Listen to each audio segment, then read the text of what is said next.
হরে কৃষ্ণ বন্ধুরা, আজকে আমি নিয়ে আসলাম আমার প্রিয় শাকসবজির বাগানে। দেখো, আমি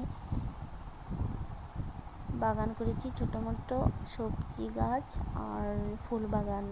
তো ফুল বাগানের মধ্যে আছে গেঁদা ফুল গাছ, জবা ফুল গাছ, আরও অনেক ধরনের ফুল যেগুলো নামই জানি না আমি, আর কাঁঠাল গাছ, তেঁতুল গাছ, আম গাছ, এগুলো কয়েকটি গাছ লাগিয়েছি।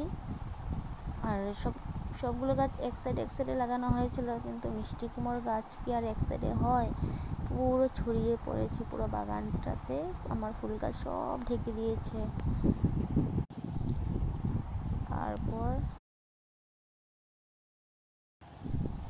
আজকে আমি মিষ্টি কুমড়ো ধরেছে যে আজকে আমি একটা মিষ্টি কুমড়ো কেটে নিয়েছি। তো মিষ্টি কুমড়োটাতে একটু পোকো ধরেছে, তাই সার ওর কিছু দিইনি, তাই কেটে নিয়েছি। দেখো কত সুন্দর, নিজে লাগানি গাছে এরকম ফল ধরলে কত ভালো লাগে।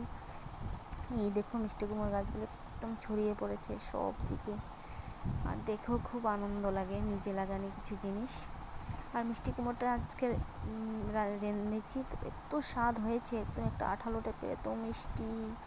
আর আমার ফ্যামিলিকে সবাইকে আধা আধা দিয়েছি, সবাই